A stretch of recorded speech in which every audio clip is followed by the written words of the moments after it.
Hello everyone, আমি তৌহিদ। আজকের টিউটোরিয়ালে আমরা মেথডের রিটার্ন টাইপ নিয়ে কথা বলবো। সো এই জন্য আমি প্রথমে একটা ক্যালকুলেটর ক্লাস ডিজাইন করতে চাচ্ছি, ভেরি সিম্পল ক্লাস। যেই ক্যালকুলেটর ক্লাস থেকে আমরা একটা ক্যালকুলেটর ক্রিয়েট করে, যেমন এই জায়গায় আমি অলরেডি একটা ক্যালকুলেটর ক্রিয়েট করেছি, মাই ক্যালকুলেটর C1, মানে একটা অবজেক্ট ক্রিয়েট করেছি, এবং ওই অবজেক্ট ব্যবহার করে আমরা দুটো নাম্বার জাস্ট যোগ করবো, ভেরি সিম্পল। সো এই জন্য আমার একটা রেজাল্ট নামে একটা ইনস্ট্যান্স ভ্যারিয়েবল এখানে আছে অলরেডি ডিক্লেয়ার করা। সো আমি যে ক্যালকুলেটরটা ক্রিয়েট করলাম এখানে আমি কল দেই c1.add অ্যাড নামে একটা মেথড কল দিতে চাচ্ছি, যেখানে আমি দুটো নাম্বার পাঠালে যেন ওই দুইটা নাম্বার যোগ হয়ে প্রিন্ট হয়ে যায়। সো আমি c1.add 4,5 দিচ্ছি। দেওয়ার পর as we know now, so we have to write a method. So মেথডটা হলো পাবলিক, দেন এই মেথডটা আপাতত রিটার্ন করছে না, that's I will be writing void and add দিলাম। এটা আমার অ্যাড এর প্রথম মেথড, আমি অ্যাড 1 দিচ্ছি, একটু পরে আসলে আরেকটা মেথড আমরা ডিজাইন করব। সো অ্যাড 1 দিলাম, দিয়ে আমার কি করতে হবে, as we know now that argument যে কয়টা থাকে আমাকে অবশ্যই সেটা রিসিভ করতে হবে ডেটা টাইপ ম্যাথ সহ। সো আমি বললাম int n1, int n2। So we have received now two values, আমরা দুইটা ভ্যালু কি রিসিভ করে ফেললাম। এখন আমার কি করতে হবে, সিম্পলি আমি এই দুইটা কি ইনফরমেশন জাস্ট দুইটা ভ্যালু যোগ করে জাস্ট আউটপুটে দিয়ে দিব, রাইট? সো এখন আমরা কি করব, simply if I write here রেজাল্টে স্টোর করব, আমাদের যেহেতু ইনস্ট্যান্স ভ্যারিয়েবল আছে, সো আমি রেজাল্টে স্টোর করলাম। রেজাল্ট ইকুয়ালস টু কি করব, n1 প্লাস n2। আমি যদি রেজাল্টে স্টোর না করেও আমি ডিরেক্ট প্রিন্ট দিতাম n1 n2, it's completely fine. এটা জাস্ট আসলে আমার ফোকাস হলো রিটার্নটা বুঝানো, নট দিস ওয়ান। এখান থেকে আমি রেজাল্টটা স্টোর করলাম, করে প্রিন্ট যদি করি, সেভ দেই। Now, if I compile it and if I run this code now, so I'm getting 9. Very simple thing. এখানে আমি যে কোনো দুইটা ইন্টিজার যদি দেই, 78 দিলাম আর 5 দেই যদি, কম্পাইলিং ইট এন্ড আমি যদি রান করি, আমরা কারেক্টলি আউটপুটটা পাচ্ছি। এখন আমি আরেক টাইপের, এটা হলো আমার, যদি আমি ধরি this is my case 1, so this is my case 1। আমি আরেকটা কেস যদি ধরি, আসলে এই মেথডগুলো আমি কার জন্য ডিজাইন করি? এই মেথডগুলো ডিজাইন করছি যে আমার যে টেস্টার বা ড্রাইভার যেভাবে চাচ্ছে। এখন আমি যদি এই সেম অ্যাডিশনটাই যদি এইভাবে বলি যে এমন একটা কেস আসলো, ফাইন, এখন রেজাল্টটা চায় যে টেস্টার ওনার পার্ট থেকে সে প্রিন্ট করুক। সে যেটা চায়, ইন্ট রেজাল্ট নামে একটা ভ্যারিয়েবল নিচ্ছে এই জায়গায়, অথবা অ্যান্সার, সে বললো আমি অ্যান্সার এখানে প্রিন্ট করবো, ইটস ফাইন, রেজাল্ট ধরলে কোনো সমস্যা ছিল না। অ্যান্সার ইকুয়ালস টু, আমি এই জায়গায় মেথডটা কল করব, আমি আমার ক্যালকুলেটর দিয়ে অ্যাড 1 কল করব, এখানে আমি দুইটা ভ্যালু দিব, আমি 4,5 এ ছিলাম, ওটাতেই যাই, একই এক্সাম্পল রাখার চেষ্টা করি। And now I will print the answer from my own part. So আমি এই জায়গায় কি করব, অ্যান্সারটা এখান থেকে প্রিন্ট করব। সো অ্যাড 1 যদি এই জায়গায় আমি এখন কোডটা, সেম কোডটাই যদি রান করতে যাই, এটা আমি সেভ করলাম, এবং if I compile it, compile করার সাথে সাথে কিন্তু আমরা একটা এরর দেখতে পাচ্ছি যে void cannot be, এটা আসলে void লেখা, void cannot be converted to int. So if we see, আমরা যে মেথডটা এই জায়গা থেকে কল করতে চাচ্ছি, I want this add method to give me the result, এটা হলো মোস্ট ইম্পর্টেন্ট পার্ট। আমি দুইটা এক্সাম্পলই পাশাপাশি রেখেছি এই কারণে, কেস 1 এ যদি আপনারা একটু খেয়াল করেন, এইখানে যে অ্যাডে নাম্বার দুটো পাঠাচ্ছে টেস্টারের কাছ থেকে, ব্যাপারটা এরকম, আমি তোমাকে দুইটা নাম্বার দিচ্ছি, তুমি জাস্ট যোগ করে আউটপুটে দেখায় দাও। That was the correct one. এই লাইনটা যদি আমাদের, এই দুটো লাইন আমি যদি আবারও কমেন্ট আউট করে দিয়ে দেখাই, একটু আগে আমাদের কোডটা পারফেক্টলি কাজ করছিল, ইট ওয়াজ 9, রাইট? কিন্তু কেস 2 এর ক্ষেত্রে কিন্তু আমরা কি করছি, আমরা চাই যে তুমি যোগ করো, যোগ করে কি করবা, যোগ করে আমাকে রেজাল্টটা দাও। I will store inside the answer variable and I will print it if I want, or anything that I can do. So case 2 এর ক্ষেত্রে কিন্তু আসলে আমাদের মেথডটা এভাবে ডিজাইন করলে হবে না।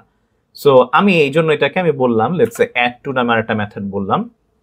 অ্যাড টু মেথড এখন আমাদের ডিজাইন করতে হবে।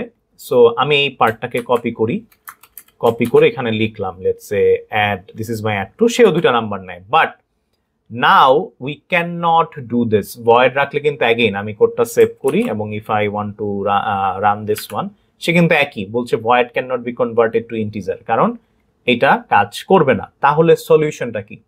সলিউশনটা হলো, আমি এই যে রেজাল্টটা তৈরি করলাম, n1 প্লাস n2 যোগ করে যে রেজাল্টটা আমি তৈরি করলাম, এই রেজাল্টটা আমার এখান থেকে ডিজাইন থেকে টেস্টারে পাঠাতে হবে। এই যে পাঠানোর কাজটা, এই পাঠানোর কাজটাকে আমরা রিটার্ন কিওয়ার্ড দিয়ে করি। রিটার্ন করব কাকে? রেজাল্টকে আমি রিটার্ন করব, রাইট? আমি এখানে রেজাল্টকে রিটার্ন করব। এখন if I save this one, আমি এই কোডটা সেভ করলাম, এন্ড ইফ আই কম্পাইল ইট, আমি যদি এটা কম্পাইল করি, এখানে বলা আছে যে ইনকম্প্যাটিবল টাইপ। অ্যাগেইন আমি এই জায়গায় রেজাল্টটা রিটার্ন করছি, কিন্তু রেজাল্টটা ডেটা টাইপ কি? ইন্ট। এখন ইন্ট তো আসলে এটা তো হচ্ছে না, আমার তো এখানে বের হতেই পারছে না প্রথমত, রাইট? এই পাশে তো আসবে আমার পরে। আমি যে কল করছি এই জায়গায়, এই যে আমার মাই ক্যালকুলেটর অলরেডি এরর দিয়ে এখান থেকে দেখাই দিচ্ছে যে এই যে তুমি রেজাল্টটা রিটার্ন করছো, এটা কিন্তু হচ্ছে না, বিকজ আমি রেজাল্ট হলো ইন্টিজার টাইপ এবং আমার এখানে কি হচ্ছে? এটা ভয়েড।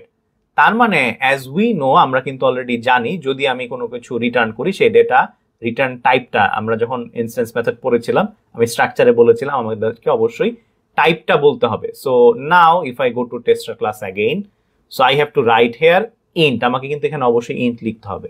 সো আমি এটা ইন্ট দিলাম। Now this will work. আমরা এটা ক্লোজ করে দিই। Now if I save it again and now if I compile it, আমরা কম্পাইল করলাম, সাকসেসফুলি কম্পাইল হলো। Now if I run this, এখন দেখেন আমরা দুইবারই কিন্তু 9 পাচ্ছি।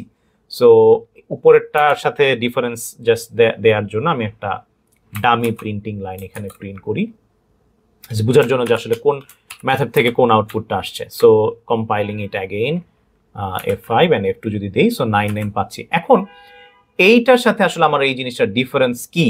প্রথম মেথডটা টেস্টারের, আমরা কিন্তু বুঝবো কি টেস্টারের পার্টটা দেখে বুঝতে হবে যে আসলে আমাদের রিটার্ন করতে হবে কি হবে না। সো আমরা কেস টুতে পেলাম যদি কোনো ভ্যারিয়েবল ইকুয়ালস টু মেথডটা কল দেয়া থাকে, তাহলে আমার অবশ্যই সেটা রিটার্ন করতে হবে। আর রিটার্ন করলে একটা মেথড কখনোই ভয়েড হয় না, যেটা হবে আমি যাকে রিটার্ন করব তার ডেটা টাইপটা আমি এখানে বসাই দিব। আমি যদি রেজাল্টটা স্ট্রিং ডেটা টাইপ হয় তাহলে স্ট্রিং বসাতাম, ডাবল হলে ডাবল দিতাম, যদি কোনো অ্যারে হতো ওই অ্যারের নোটেশনটা এখানে দিতাম, ইন দিয়ে আমার কি ওপেনিং ক্লোজিং থার্ড ব্র্যাকেট বা স্কোয়ার ব্র্যাকেট যেটা আমরা বলি, রাইট? আচ্ছা, আরেকটা কেস যদি চিন্তা করি যে আমি এই সেম জিনিসটাই এইভাবে কল না করে কেস 3 বললো যে ফাইন আমি রেজাল্টটা আনবো, বাট মেথড কলটা হবে ডিরেক্টলি আমার কাছে, মানে আমি ডিরেক্টলি একবার এই কাজটা করে ফেলবো। সো এই কেস 3 এর ক্ষেত্রেও কিন্তু আমি যদি অ্যাড 1 দেই তাহলে কিন্তু এই জিনিসটা কাজ করবে না। সি ইফ আই কম্পাইল ইট, সে বলছে ভয়েড টাইপ নট অ্যালাউড, মানে ভয়েডকে তো প্রিন্ট করার কিছু নাই। আমি অ্যাড 1 যে দিচ্ছি, অ্যাড 1 তো আমাকে রেজাল্টটা ওখান থেকে প্রিন্ট করে দিবে, তাহলে আবার পাঠানোর তো কিছুই নাই, ভয়েড হচ্ছে, সো এই জন্য এটা কাজ করবে না। সো এই কেসের ক্ষেত্রেও আমরা, কেস 3 এর ক্ষেত্রেও অবশ্যই আমার মেথডের ডিজাইনটা থেকে রিটার্ন করতে হবে, দ্যাটস ম্যান্ডেটরি, না হলে কিন্তু আমাদের এটা কাজ করবে না। So now if I run it, this will again work, এটা কিন্তু কাজ করবে, রাইট? আমি এখানে আরেকটা কেসের মাঝখানে আরেকটা দামি প্রিন্টিং দেই যাতে বোঝা যায়। So now this will work completely. তার মানে হলো আমরা যখন ড্রাইভার বা টেস্টার কোড দেখব, যখন কোনো মেথড করে, আমরা কিন্তু লেফট সাইডটার দিকে যদি তাকাই তাহলে কিন্তু জিনিসটা বোঝা যায়। আমার মেথড কলের লেফট সাইডে যদি কোনো ভ্যারিয়েবল ইকুয়ালস টু অথবা প্রিন্টিং স্টেটমেন্ট না থাকে, বেসিক্যালি যদি টেস্টার আমার কাছে না চায়, উত্তরটা না চায়, আমি শুধু শুধু কিন্তু রিটার্ন করে লাভ নাই। সো কেস 1 এর ক্ষেত্রে কিন্তু আসলে ব্যাপারটা এরকম যে আমার লেফট সাইডটা fresh, there is no variable, there is no printing statement or equation। আমি একটু আরেকটা কেস দেখাবো, সেক্ষেত্রে আসলে এখানে আমার রিটার্ন করা লাগবে না। কিন্তু কেস 2 এর ক্ষেত্রে যদি দেখতে চাই যে এখানে আমি মেথডকে কল করার পর আই ওয়ান্ট সামথিং, আমি কিছু একটা চাচ্ছি ইন্টিজার টাইপের, সো দ্যাটস ওয়াই আমাকে যোগ করে অবশ্যই রেজাল্টটা পাঠাতে হবে যাতে অ্যান্স ভ্যারিয়েবলে স্টোর হয়। ঠিক তেমনি কেস 3 এর ক্ষেত্রে যদি দেখি, এইখানে মেথড কলটা একটা কিসের মধ্যে দেওয়া? প্রিন্টিং স্টেটমেন্টের মধ্যে দেওয়া, আমি প্রিন্ট করব, তার মানে অবশ্যই আমাকে মেথড থেকে কিছু একটা রিটার্ন করতে হবে। আপনারা চিন্তা করতে পারেন যে এই জিনিসটাকে আসলে আমি বোঝানোর জন্য মনে করি যে এই প্যারামিটারের পার্টটা দিয়ে আসলে আমি একটা মেথডে ঢুকি। So when I am sending two values, আমি এই পার্টটা দিয়ে মেথডের ভিতরে ঢুকছি, সেটাকে আমি জেনারেলি বলি যে এটা মেথডের এন্ট্রি গেট, এন্ট্রির কন্ডিশন মিললে আমি মেথডে ঢুকতে পারবো। আর মেথড থেকে বের হবো কখন? যখন আমি রিটার্ন পাচ্ছি, তখন মেথড থেকে কিছু নিয়ে বের হচ্ছি। তাহলে নিয়ে বের হলে আমি এই পার্টটাকে আসলে বলতে চাই this is the methods exit gate. এই মেথড থেকে এক্সিট চলে যাব, কি নিয়ে যাব? রেজাল্ট নিয়ে যাব। রেজাল্টের টাইপটা কি? Integer. So I have to say here যে আমার রিটার্ন টাইপ। সো এখন আমরা কি বুঝলাম যে একটা মেথডের দুই টাইপের মেথড আমরা জানি। একটা হলো ভয়েড মেথড, যে মেথডের ভিতরে আমরা বডিতে কাজ টাচ করি বাট কোনো কিছু পাঠাই না যে আমাকে কল করেছিল, বাট কোনো মেথড থেকে যদি আমি পাঠাতে চাই যে আমাকে যে কল করেছিল ওকে আমি কিছু একটা পাঠাই দিব, then we have to return something from that method, and যেটা রিটার্ন করব সেই টাইপটা আমি জাস্ট এখানে লিখে দিব। আমি আরেকটা কেসের কথা বলছিলাম, এই কেসটা হলো একটা মেথড আমরা দেখে বুঝি হলো যে রিটার্ন করবে। লেটস সে কেস 4, এখানে যদি এমন হয় যে ফাইন একটা ইকুয়েশন লেখা int z equals to let's say 7 plus এই জায়গায় এসে c1 ডট আমি যদি অ্যাড 1 টাইপ করি, লেটস সে অ্যাড 1 দিলাম, এই ক্ষেত্রে দেখেন এটা হলো কেস 4। আমি এই জায়গাটা ডামি প্রিন্টিং দেই জাস্ট ডিস্টিংগুইশ করার জন্য। ওয়েল, এই ক্ষেত্রেও যদি আমি কোডটা কম্পাইল করি আমাকে কিন্তু বলছে যে ভয়েড টাইপ নট অ্যালাউড। আমি সাথে সাথে কিন্তু একটা মেথডকে যোগ করতে পারি না। এই যে অ্যাড 1 কল হবে ও কিন্তু আমাকে কিছু দেয় না, that's a void method, right? So ও কিন্তু এটা যোগ করতে পারবে না। সো কেস 4 এর মতো যদি কোনো মেথড কল থাকে সেক্ষেত্রে অবশ্যই আমাদের কি করতে হবে? অবশ্যই কিন্তু আমরা কি করব? আমাদের ওই মেথডটা থেকে রিটার্ন করতে হবে, রাইট? সো এই যে আমরা দুইটা মেথড এখানে দেখলাম, আসলে তো আমাদের আমরা বুঝতে পেরেছি যে যখন কোনো মেথড থাকবে, আসলে মেথডটা আমার একটাই, আমি জাস্ট বোঝানোর জন্য দুটো ইউজ করেছি। Well, think of that situation. So এখন যেহেতু আমরা clear, there is one single add method. এখন সে বলে দিবে যে সে কোন টাইপের অ্যাড মেথড চাচ্ছে। যদি ব্যাপারটা অনেকটা এরকম হয় যে আমি অ্যাড মেথডে কল করব, এখন যদি আমি পুরোটা জিনিস কমেন্ট করে দেই, so now this is commented out. যদি আমার ডিজাইন যেই আমার টেস্টার পার্টে যদি মেথড কলটা কেস 1 এর মতো থাকে, so this is the add method. Now আমি কন্ট্রোল সেভ দিলাম। সো যদি এমন থাকে যে কোনো একটা মেথড কল হচ্ছে যে মেথডে আমি কিছুই দেই নেই, ইকুয়াল সাইন, কোনো ভ্যারিয়েবল ইকুয়াল না, প্রিন্টিং না, ইকুয়েশনও না, সেক্ষেত্রে কিন্তু আমার এটা সিম্পলি কাজ করবে, আমি 9 পাচ্ছি। এখন আসি হলো আমার আরেকটা কেসে। আমার এটা তো আমার গেল, এই কেসটা গন। সো আমি এখন সেকেন্ড কেসে আসি। আমার কেস 2 তে ছিল যে মেথড কল হচ্ছে, বাট মেথড কলে আমি কি করছি? মেথড কলে আমি একটা ভ্যারিয়েবল ইউজ করছি, রাইট? যে ভ্যারিয়েবল আমি স্টোর করব, সেক্ষেত্রে কিন্তু আমার এটা ডিজাইনটা চেঞ্জ করতে হবে, রাইট? সো আমি এখানে কি লিখবো? আমি ইন্টিজার লিখবো এবং প্রিন্ট না দিয়ে রেজাল্টটা রিটার্ন করে দিব, রিটার্ন করব রেজাল্টটা। এখন যদি আমি কোডটা আবার কম্পাইল করি এবং রান করি, এক্ষেত্রে কিন্তু আমি 9 পাচ্ছি পারফেক্টলি। সো কেস 2ও গেল। এখন যদি আমরা আবার কেস 3 তে আসি, কেস 3 তে আমাদের কি ছিল? কেস 3 তে ছিল হলো that we have seen already যে মেথড কল হওয়া, সেই মেথডটা কি আমার একটা প্রিন্টিং স্টেটমেন্টে যায়। সো এখন যখন আমি অ্যাড মেথড কল দিব তখনও কিন্তু আমার প্রিন্ট করলে হবে না। আমি যদি আগেরটার মতো ইউজ করি তাহলে কিন্তু কি বলবো? যে ভয়েড নামে একটা এরর দিবে। সো এক্ষেত্রে অবশ্যই আমাকে মেথড থেকে রিটার্ন করতে হবে। So now if I compile and run it, this will work fine, 9 আসতেছে। এবং লাস্টলি আমাদের আরেকটা কেস আমরা দেখেছিলাম, এগুলো আমরা আগের সবকিছু আসলে কমেন্ট করে দিই, লাগবে না। লাস্টলি আমাদের যে কেসটা ছিল, এখানে আমি ইকুয়েশন ইউজ করছিলাম, এই ক্ষেত্রেও কিন্তু আমার অ্যাড মেথড থেকে অবশ্যই রিটার্ন করতে হবে। আমি যদি আগের মতো প্রিন্ট দেই, so printing is not always the purpose of a method. আমরা কিন্তু as I said multiple Times, print করাই কিন্তু একমাত্র কাজ না, আমরা ইনস্ট্যান্স মেথড দিয়ে অনেক কাজ করে থাকি একটা অবজেক্টের। So now if I run it, so এটা যেহেতু আসলে আমি কোনো আউটপুট জেনারেট করি নাই, এখান থেকে একটা রেজাল্ট এসে সে সাথে সাথে যোগ হচ্ছে। So that was it actually.